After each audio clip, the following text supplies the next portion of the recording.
अरिहन्ताणं नमो सिद्धाणं नमो आयर्याणं नमो उवज्जायाणं नमो लोये सव्वसाहुणम् एषो पञ्चणमुक्कारो सव्वपावपणासनो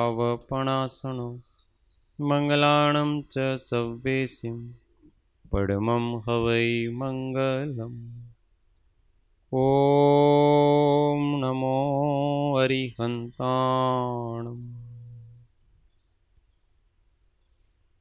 महादेव्या कुक्षिरत्नं शब्दजितर्वात्मजं राजचन्द्रमहं वन्दे तत्त्वलोचनदायकम्।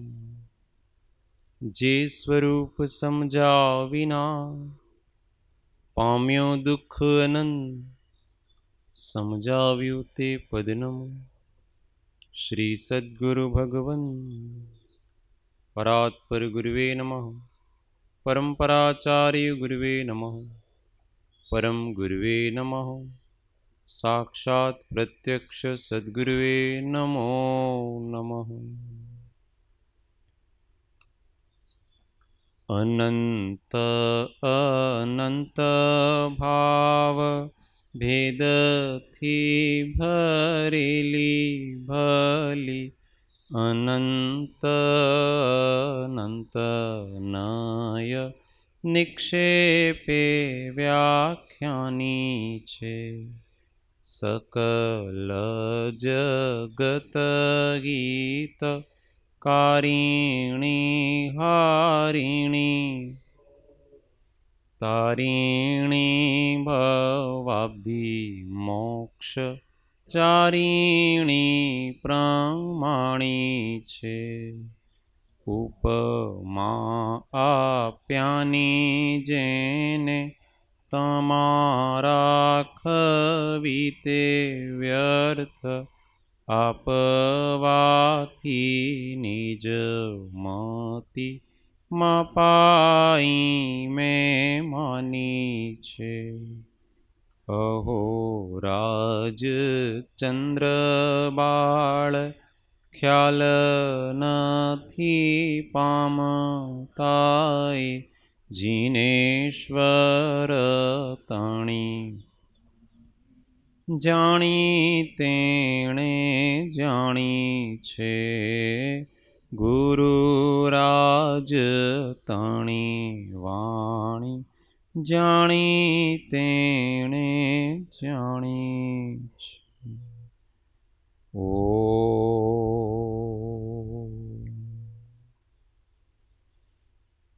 जय सद्गुरुवंदन।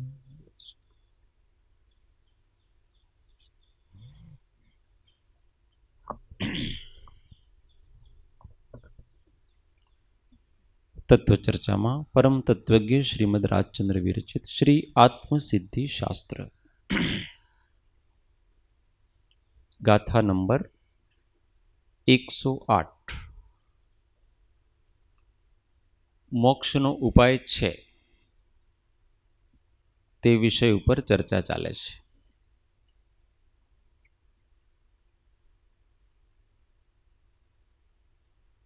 मोक्ष कोने थाय तो जेने मोक्षनी इच्छा होय जिज्ञासा होय एने मोक्ष थाय अने ए ज उपायोनी शोध करे। एटला माटे हवे जिज्ञासु जीवना लक्षण बतावे छे बे गाथाओमां। सौ साथे गाथा 108 कषायनी उपशांतता मात्र मोक्ष अभिलाष भवे खेद अंतरदया ते कहिए जिज्ञास भवे खेद अंतरदया ते कहिए जिज्ञास। आ गाथा पहला आवी गई छे एमां एक ज शब्द फेर छे बीजो शब्द नथी। कषायनी उपशांतता मात्र मोक्ष अभिलाष। जिसकी कषाय उपशांत हो चुकी है जिसको मात्र मोक्ष की ही इच्छा है, मुक्त ही होना है। भवे खेद, जिसको इस भव अर्थात संसार के प्रति खेद उत्पन्न हुआ है। अंतरदया, जिसके अंदर दया जागी है। ते कहिए जिज्ञास, उसको जिज्ञासु कहा जाता है। इसका नाम जिज्ञासा है। आत्मार्थी, इसी का नाम जिज्ञासु। उसमें कौन सी आई थी आत्मार्थीपने में?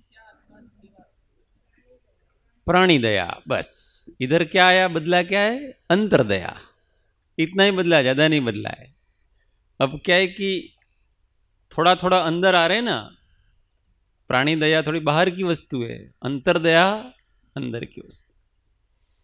दया वाले पाठ में कृपालुदेव ने 8 प्रकार की दया बताई।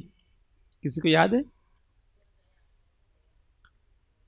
स्वदया, परदया, द्रव्य दया, भाव दया, स्वरूप दया, अनुमान दया, व्यवहार दया और निश्चय दया। इस प्रकार से 8 प्रकार की दया बताई। स्वदया, परदया। स्वदया मतलब अपने ऊपर दया करना, वो ये अंतरदया है। परदया, दूसरे प्राणियों के ऊपर दया करना। द्रव्य दया, मन वचन काय से जो दया पाली जाती है वो द्रव्य दया, योगों से। और भाव दया, जो उपयोग से दया पाली जाती है, अंदर का भाव, वो भाव दया। स्वरूप दया, अनादिकाल से ये जीव संसार में परिभ्रमण कर रहा है, अब मैं मुक्त कैसे हूं, इस प्रकार से अंदर विचार करना, वो स्वरूप दया। अनुबंध दया क्या है? एक दूसरे के साथ एग्रीमेंट किया है शिष्य और गुरु ने कि मैं कहीं भी भूल करूं, मैं आपको समर्पित होता हूं, गुरु के रूप में स्वीकार करता हूं। मैं कहीं भी भूल करूं तो आप मेरे को थोड़ा कठोर बोल करके, डांट डपट करके भी मेरे को सही लाइन पे ले आना। हाँ। तो जो गुरु है वो थोड़ा कभी कड़वा सच बोलना पड़ता है, थोड़ा कभी बाहर से ऊंचा बोलना पड़ता है, तो वो बोलता है और बोल करके उस शिष्य को लाइन पर लाता है। उसका नाम अनुबंध दया है, क्योंकि शिष्य ने पहले ऐसे कहा था। अब कोई गुरु शिष्य को डांटे तो शिष्य कहे कि आप इतने बड़े होकर के आप गुस्सा करते हो मेरे ऊपर। तो मैं गुस्सा नहीं कर रहा हूं, तूने कहा था, जब तूने दीक्षा ली थी उस समय मुझे कहा था, समर्पित किया था कि अब मैं आपके भरोसे हूं, आप कैसे भी करके मेरे दोष निकालना, अगर मैं कहीं चूकूं तो आप थोड़े कठोर वचन से भी मुझे सही मार्ग पर लाना। तो मैं तो वो पालन कर रहा हूं, वचन का पालन कर रहा हूं, मैं गुस्सा नहीं कर रहा हूं। उसका नाम गुस्सा नहीं होता है, तो उसका नाम अनुबंध दया कहलाती, एग्रीमेंट। वास्तव में गुरु को अथवा महापुरुषों को किसी को भी ऊंची आवाज में अथवा कड़वा कहने का अंदर से कोई भाव होता ही नहीं, परंतु जबरदस्त जबरन उनको करुणा के वश होकर के, अनुकंपा के वश होकर के कहना पड़ता है। पहले तो अपने आप को बहुत रोकते हैं, जितना हो सके नहीं कहना पड़े, इतने में ये सुधर जाए तो अच्छा है।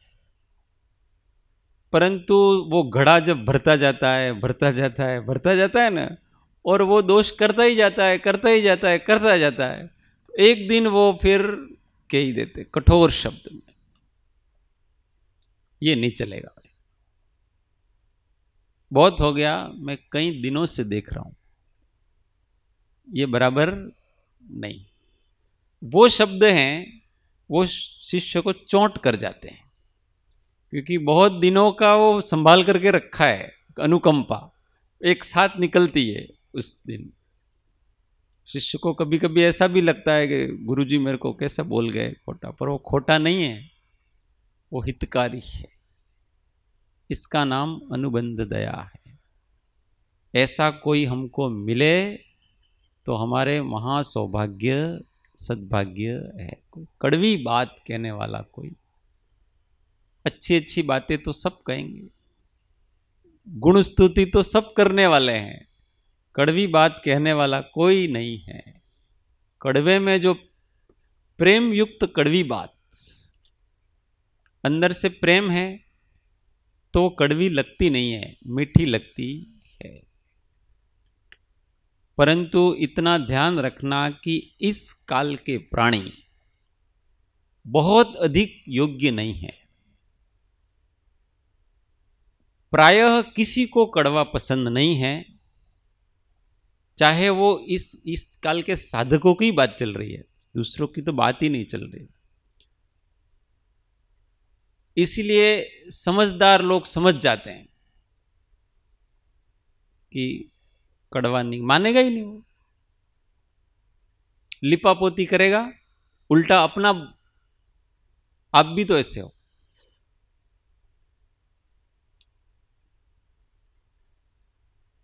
इसलिए फिर क्या हो जाते हैं, मध्यस्थ हो जाते हैं। अगर इशारे से संकेत से शान में समझ गए तो ठीक है, नहीं तो जय राम जी की। ऐसा देखा जाता है।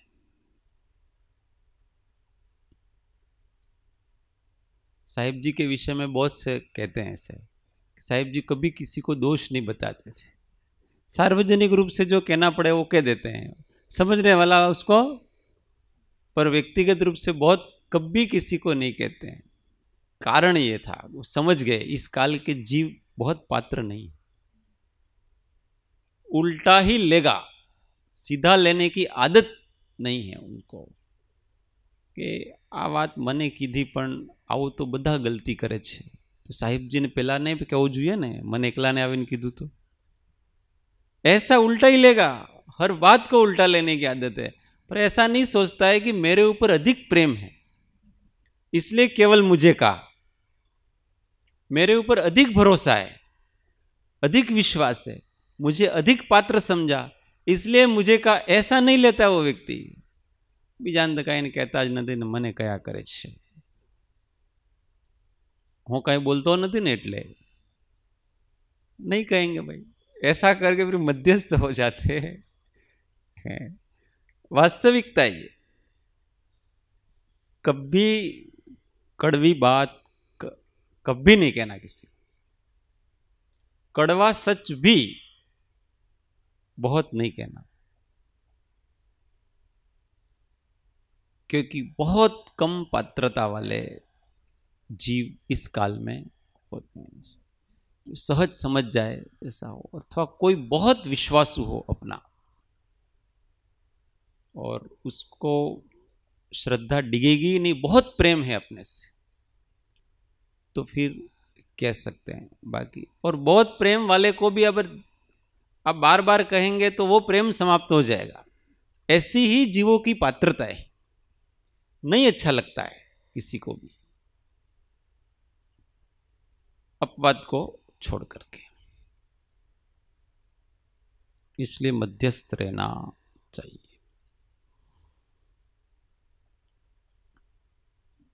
तो ये अंतर्दया है। बाकी की तो अपने चर्चा कर ली, कषाय की उपशांतता वो चर्चा कर ली, मात्र मोक्ष अभिलाष वो चर्चा होगी, अपने भवे खेत की चर्चा पर्याप्त कर ली। अंतर्दया में अपने आत्मा की दया खाना, आज तक वही अपने ऊपर ही दया नहीं आई है, बाकी सबके ऊपर दया अपने को आई। किसी दूसरे जीव को बचाने के लिए स्वयं ने अपने प्राण दे दिए, पर अपने को बचाने के लिए हमने अपने प्राण नहीं दिए। बात समझ में आ रही? किसी दूसरे जीव को बचाने के लिए इस जीव ने बहुत बार प्राण दे दिए, पर अपनी आत्मा का घात होने से बचाने के लिए इस जीव ने अभी तक प्राणों की बाजी नहीं लगाई। और अगर लगाई होती तो आज ये अवस्था नहीं होती इसकी।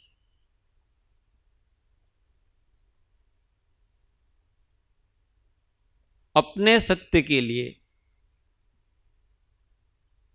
अपने ब्रह्मचर्य के लिए, अपनी क्षमा के लिए, अपनी समता के लिए इस जीव ने इस देह को त्याग करने की अभी तक हिम्मत नहीं की। दूसरों के लिए भले किए, आग में कूद करके उसको बचाया और खुद मरा है, ऐसा बहुत किया इसने, परंतु अपने स्वगुणों का नाश होने से बचाना, अपने को बचाना, उसके लिए जान की बाजी नहीं लगाई। और जिस दिन ये सीख जाएगा तब उसका मोक्ष निकट है। मैं अपने स्वभाव को कभी नहीं छोड़ूंगा, चाहे मेरी जान चले जाए। कल बात हुई थी, स्वधर्मे निधनम श्रेयम पर धर्म भयावह, ऐसे श्री कृष्ण गीता में कहते हैं। अपने धर्म में मर जाना श्रेष्ठ है, दूसरे का धर्म भय उत्पन्न करने वाला है। तो अपने धर्म में मतलब अपने धर्म की रक्षा के लिए। धर्म मतलब यहाँ हिंदू, मुस्लिम, जैन इस ऐसा नहीं, अपना स्वभाव, ऐसी दया अपने को आनी चाहिए। अनादिकाल से मैंने अपने ऊपर नहीं दया की, सबके ऊपर दया आई। परिवार वालों के ऊपर दया आई और चोरी करना सीखा, 2 नंबर का करना सीखा। किसके लिए? बच्चों के लिए, परिवार के लिए। भूख लगी तो दूसरों को छीना, किसके लिए? क्षुधावेदनीय कर्म के लिए, वेदना के लिए अपने आत्मा की हत्या कर ली, अपने उदर के पोषण के लिए, अपने परिवार के पोषण के लिए। कभी समाज के लिए मरा, कभी देश के लिए मरा, सबके लिए मरा। तो कभी ये नहीं सोचा कि मेरा आत्मा इसमें मर रहा है, उसको नहीं मारूं। ये बहुत सोचने का विषय, अंतर्दया का विषय।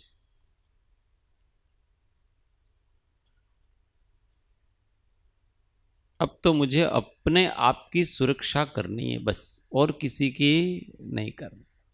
और जो अपने आप की सुरक्षा करना सीख जाता है उससे सब निर्भय हो जाते हैं, क्योंकि वो तो किसी को भय देने वाला नहीं।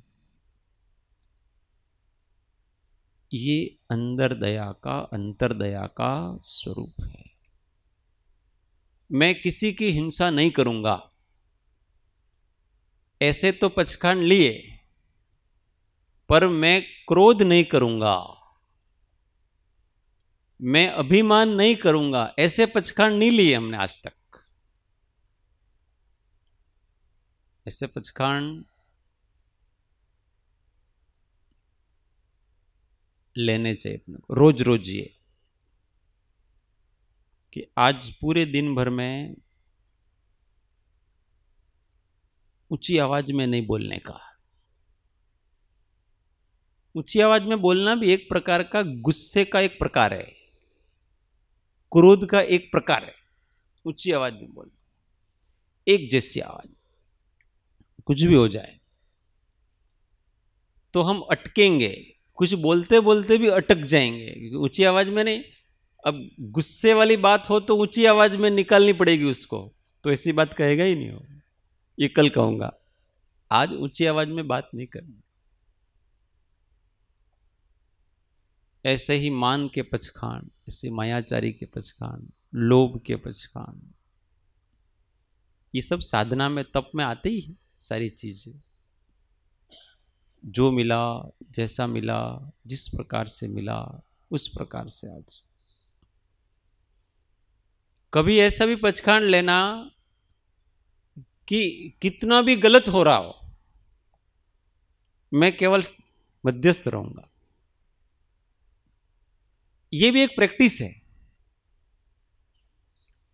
कि आप अव्यवस्था को, अन्याय को भी ज्ञाता दृष्टा भाव में उस समय रह सकते हो कि नहीं रह सकते हो। नहीं तो कभी कभी उसका भी आग्रह हो जाता है।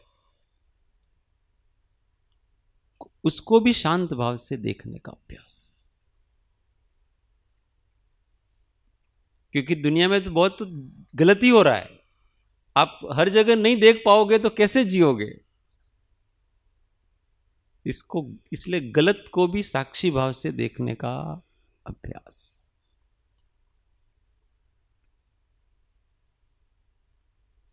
दो पार्टनर रहते हैं ना, पार्टनर, एक व्यवस्था प्रिय हो और एक अव्यवस्था प्रिय हो, तो देखने का मजा आता है उसमें। वहां समता रखना कैसे? अव्यवस्था प्रिय वो उसके हिसाब से रहता है, नहीं सुधर रहा है ना, क्या करो? तो ज्ञाता दृष्टा, अव्यवस्था भी देखने का अभ्यास करो। आप जितना कर सकते हो उतना करो, नहीं तो खुश रहो, नो प्रॉब्लम।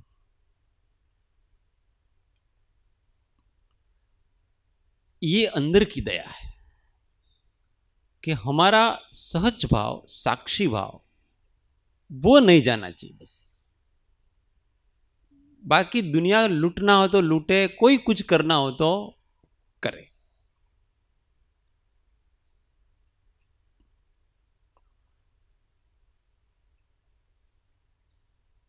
इसका नाम अभी तो कौन सी अवस्था में है अपन? केवल जिज्ञासु अवस्था में है। जिज्ञासु की ही इतनी अधिक पात्रता हो जाती है। आगे और कहते हैं, ऐसा जो जिज्ञासु जीव है उसको क्या होता है? 109, ते जिज्ञासु जीवने थाय सद्गुरु बोध, तो पामे समकीतने वर्ते अंतर शोध, तो पामे समकीतने वर्ते अंतर शोध। ते जिज्ञासु जीव ने, उस जिज्ञासु जीव को थाय सद्गुरु बोध, सद्गुरु का बोध होता है, तो पामे समकीतने वर्ते अंतर शोध, तो सम्यक्त्व को प्राप्त करता है और अंदर की शोध में लगता है। कितनी सारे बातें हुए। ऐसा जो जिज्ञासु जीव है, क्या क्या लक्षण बताए? एक तो जिसके कषाय बहुत ही पतले पड़ गए हैं। दूसरा, जिसको केवल मोक्ष ही चाहिए और कोई चाहिए कुछ नहीं चाहिए, अभिप्राय में हो, अभिप्राय की बात हो रही है, बाकी तो बहुत चाहिए उसको, सब खाना भी चाहिए न, कपड़े भी चाहिए न, थोड़ी बहुत सुविधा भी चाहिए न, सब चाहिए व्यक्ति को, पर उसके अभिप्राय में केवल और केवल अब मोक्ष प्राप्त करना है, ऐसा है। बाकी तो बहुत सी इच्छाएं रहा करती हैं। और भवे खेद अंतरदया, ऐसा जो जिज्ञासु जीव है उसको ही सद्गुरु का जब बोध होता है, बोध क्या होगा? जीवाजीव पदार्थ, जड़ चेतन का बोध होगा इसको, कि ये तुम हो और ये तुम नहीं हो, ये स्व है और ये पर है। इस प्रकार के तत्वार्थ का बोध होता है। तुम इसके कर्ता हो और इसके कर्ता नहीं हो, इसके भोक्ता हो और इसके भोक्ता नहीं हो, ये नित्य है और ये अनित्य है। इस प्रकार का इन 6 पद का बोध होता है। जीवाजीव में सारा 6 पद आ गया, तो 6 पद का बोध ऐसे जीव को होता है, तो पामे समकीतने, तो सम्यक दर्शन होता है। और सम्यक दर्शन होने के बाद क्या होगा? वर्ते अंतर शोध। आज तक शोध बाहर चल रही थी, बहिरात्मा था, उपयोग बाहर बाहर जाता था। अब क्या हो रहा है? उपयोग अंदर।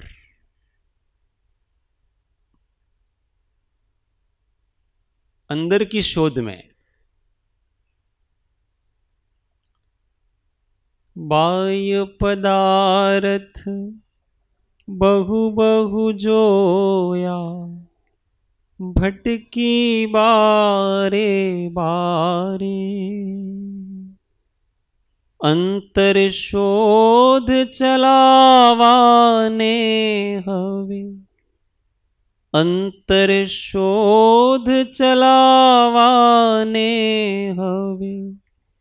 भीतर वळशो क्यारे नैणा, भीतर वळशो क्यारे नैणा, भीतर वळशो क्यारे। जग परथी वाळी लई तमने, ढाळूं जा हरि पासे।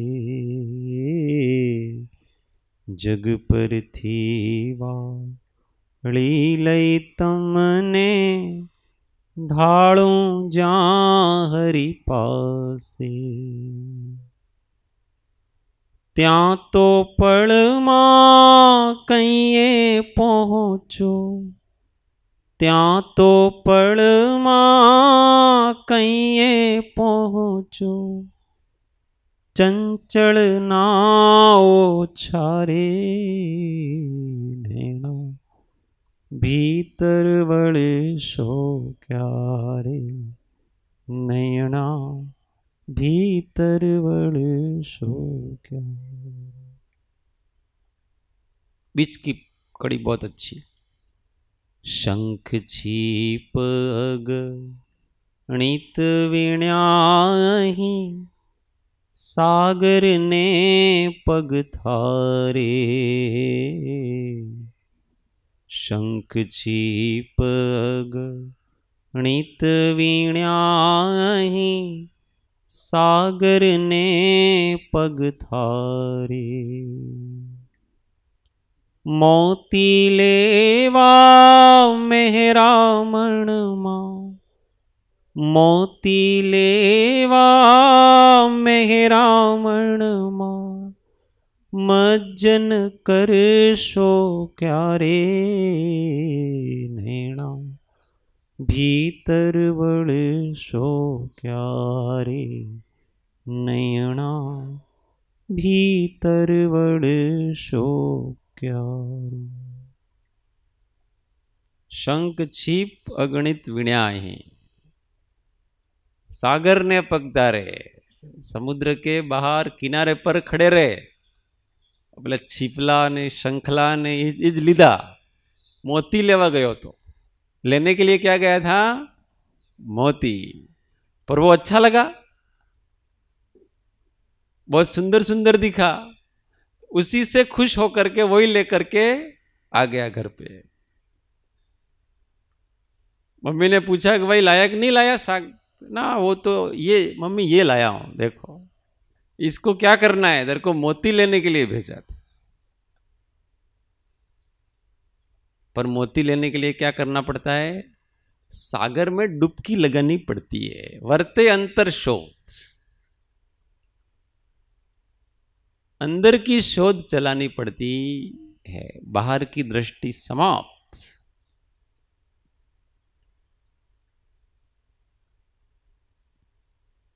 कठिन है। अंतर्दृष्टि किसे कहते पता? आंख बंद करने का नाम अंतर्दृष्टि नहीं है।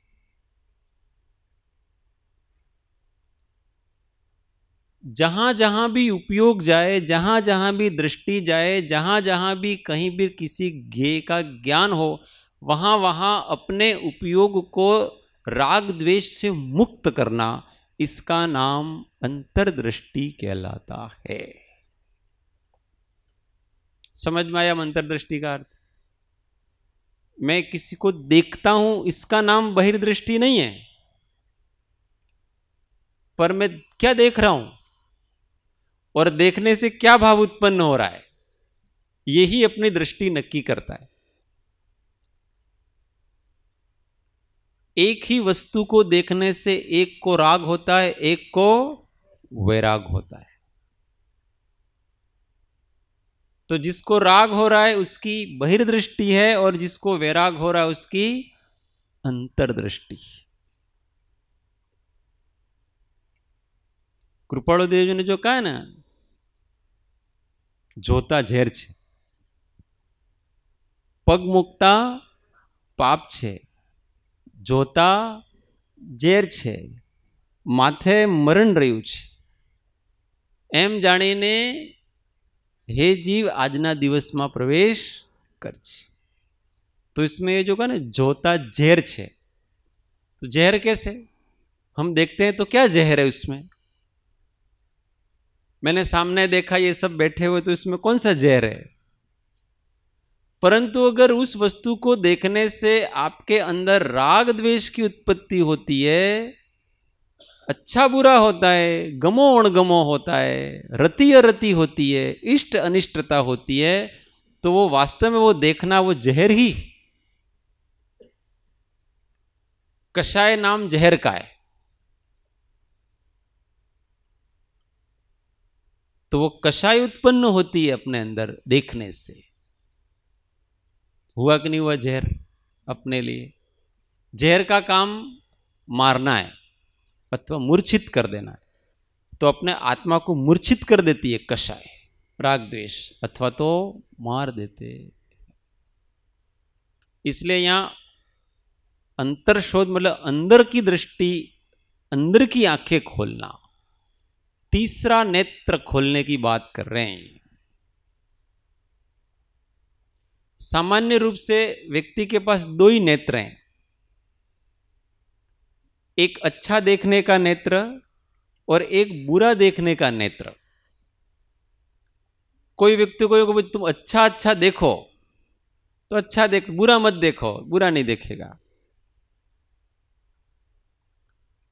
तो कोई बुरे से अच्छे पे आ गया, यहां तक सीमित है सामान्य व्यक्ति। पर अच्छे और बुरे इन दोनों से ऊपर एक सच्चा है, न बुरा है न अच्छा है, वो सच्चा है। देखो बुरा देखोगे तो राग द्वेष होगा, अच्छा देखेंगे तो राग होगा। गांधी जी यहां तक तो आए, उनके 3 बंदर थे ना बुरा मत देखो, बुरा मत सुनो और बुरा मत सोचो, वो यहां तक आए। पर उनके गुरु उससे आगे गए कि इससे भी ऊपर कुछ और एक स्टेज है कि जहां अच्छा और बुरा समाप्त हो जाता है, वहां केवल एक सच्चा रह जाता है। और उसके लिए ये चमड़े की आंखें काम नहीं करेगी, उसके लिए तीसरा नेत्र है शिव जी का, वो यहां से प्रकट होता है। उसका नाम सम्यक ज्ञान है। सम्यक ज्ञान रूपी नेत्र से देखने से वस्तु न अच्छी दिखती है न बुरी दिखती है, वस्तु वस्तु रूप में दिखती है। वस्तु जैसी है वैसी अपने को दिखती है, वो न अच्छी लगती है न बुरी लगती है। कहने में भले कहेंगे कि ये अच्छा है और ये बुरा, ये कहने की बात है, पर मानने की बात नहीं है, क्योंकि दृष्टि है वो मान्यता है। ये अंतर्दृष्टि जिसकी बात कर रहे हैं ना, वो अंदर की मान्यता की बात करते हैं। वर्ते अंतर शोध। कोई अपने को उनका घर दिखाने ले गया, ऐसा घर है भाई, ये बेडरूम है, ये है ना, दिखाया। फिर अपने को पूछे आपको कैसा लगा, तो हम क्या कहेंगे? बहुत बुरा लगा ऐसा कहेंगे, अच्छा लगा ऐसे ही कहने ना। कहना पड़ता है अपने को अच्छा लगा। भोजन आपने किया और फिर वो भोजन बनाने वालों ने पूछा भोजन कैसा था, भले कभी कुछ गड़बड़ हो तो भी क्या कहेंगे हम? आज का भोजन सबसे अच्छा ऐसा ही कहेंगे अपन तो। ये कहने की रीत है। और ऐसा ही कहना चाहिए अपने को। पर मानने में क्या कि ये घर है, ना अच्छा है ना बुरा है, ये पुद्गलों का समूह है। पुद्गलों को व्यवस्थित किया गया है बस, और कुछ नहीं किया गया है। और वो जो भोजन है वो भी ना अच्छा है ना बुरा है, मात्र पुद्गलों का एक अलग अलग प्रकार से परिणमन है, खट्टा मीठा वगैरह परिणमन। इसके अतिरिक्त तो वो कुछ नहीं है। ये तीसरा नेत्र देखता है, और वो अंदर की बात है, वो बाहर बताने की बात नहीं। क्योंकि बाहर तो हमको संसार की दृष्टि से चलना है। हम बाहर वालों को ऐसा कहेंगे कि भाई तुम्हारे ये तुमने भोजन नहीं बनाया था, पुद्गल बनाए थे, कैसा लगे उसको? ये तुम्हारा घर थोड़ी है, ये तो ईंट पत्थर है। ऐसा कहेंगे तो उसको बुरा अच्छा नहीं लगेगा ना, इसलिए उसको कहने की जरूरत नहीं है। अंदर ऐसे ही के सब पुद्गल की बाजी। वर्ते अंतर शोध, ये अंतर शोध कहलाती। जहां जहां भी वो अपने राग द्वेष की निवृत्ति का ही उपाय सोचता है, वैसी ही दृष्टि रखता है, और कोई दृष्टि उसकी होती नहीं। इसी का नाम है नैना भीतर वड़या। वड़शो ने अभी तो अब प्रार्थना नहीं, अब अपने को अंदर, जब तक अपने अंदर नहीं वरते तब तक अपने को प्रार्थना, ये भजन गाते रहना। वो पहले महासती जी आए थे ना अपने बोटाद वाले, उन्होंने सबने कंठस्थ कर लिया इसको। और अब जब भी मिलना जाता सबसे पहले ये तब आ तो सांभळावी ज देवानुं तुम्हारे, बीजू बधुं। साधक को ऐसी चीजें अच्छी लगती है, क्योंकि जो करना है भावना बानी है, ऐसी चीजें बहुत अच्छी। और एकांत में बैठ करके ऐसे जो तात्विक भजन होते हैं उनको गाने से अंदर से तत्व का प्रकाश होता है। तो अब संकित होने से वो अंदर का शोध करता है। वास्तव में तो सम्यक्त्व होने के बाद ही वास्तविक अंतर शोध चालू होती, क्योंकि इष्ट अनिष्ट पना पदार्थ में यथार्थ वस्तु का श्रद्धान होने के बाद ही हो पाता है, नहीं तो नहीं हो पाता। नहीं तो कहीं न कहीं इष्टपना अथवा अनिष्टपना रह जाता है, अंदर गहराई गहराई में वो रह जाता है। प्रयत्न करना, जहां भी सम्यक दर्शन ऐसी बात आए ना, तो उसके लक्षणों में सम्यक दर्शन का क्या लक्षण? हाँ, बहुत से लक्षण बता दिए आपने, तो समवेग आस्था, और भी लक्षण है, तत्व का श्रद्धान होना, ने कितने सारे सम्यक्त्व के लक्षण बताएंगे। पर हमेशा जो करना है वो ख्याल में रखना। सम्यक दर्शन का यही अर्थ है कि कोई भी परद्रव्य के प्रति इष्ट अनिष्टपना नहीं होना, इसका नाम सम्यक दर्शन है। और जब ये वस्तु ध्यान में रहेगी तो वास्तविक सम्यक्त्व प्रकट होगा। तत्वार श्रद्धा ने से कह देने से हमारे अंदर क्या स्फुरित हुआ, शम संवेग आदि कह देने से हमारे अंदर क्या स्फुरित हुआ। पर ऐसा कह देने कि इष्ट अनिष्ट पने रहित बुद्धि, तो हम तुरंत जागृत हो गए।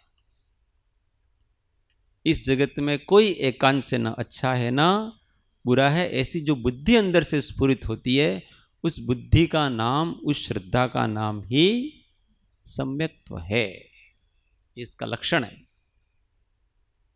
और इस कारण से वास्तव में राग द्वेष की निवृत्ति यहां चालू होती है, यहां से। क्योंकि पहले तो इष्ट अनिष्ट पना होता है, फिर उसमें राग द्वेष होता है, वो निकालना है। इसी का नाम सम्यक्त्व है। क्योंकि पदार्थों का स्वरूप गुरु के उपदेश से तथारूप मिल जाता है। षड द्रव्य का उपदेश, 7 तत्वों का उपदेश, 9 पदार्थों का उपदेश हो गया, तो जैसा है वैसा जान लिया उसने। ऐसा जान के क्या करना है, स्वयं को साक्षी स्वरूप स्वीकार किया और समस्त जगत को ज्ञेय रूप में स्वीकार किया है। कोई इष्टपना नहीं, कोई अनिष्टपना, कोई मेरे लिए हितकारी नहीं, कोई मेरे लिए अहितकारी नहीं, ऐसी दृढ़ता, इसका नाम सम्यक दर्शन है। धीमे धीमे अभ्यास करने के से ये सब हो जाता है। હું જાણું છું કે તેમ થવું વિકટ છે, તો પણ અભ્યાસ તે સર્વનો ઉપાય છે. મન વાળ્યું વળે સદગુરુવરથી મન,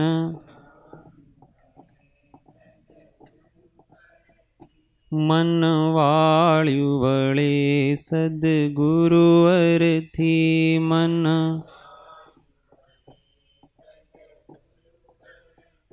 સદગુરુવરથી નિજ અનુભવથી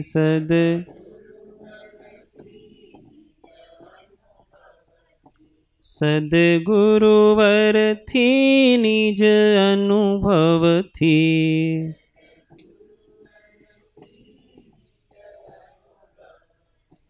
અભ્યાસ અને વૈરાગ્ય થકી, અભ્યાસ વૈરાગ્ય અને અભ્યાસ થકી, વૈરાગ્ય મન વાળ્યું વળે સદગુરુવરથી મન વાળ્યું, મન વાળ્યું વળે સદગુરુવરથી.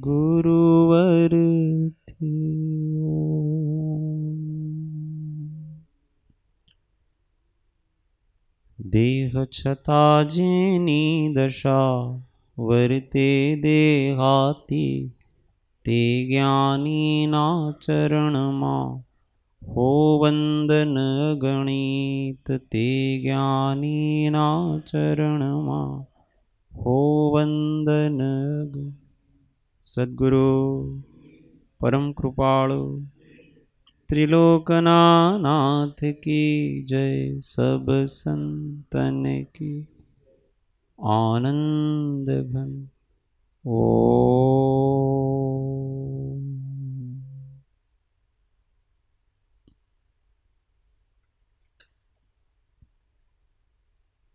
सूत्र सौ साथे.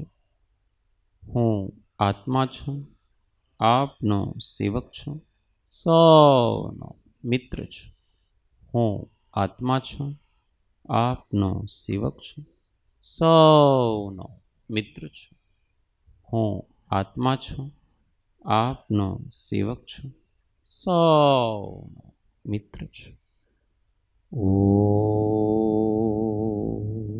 શાંતિ શાંતિ શાંતિ.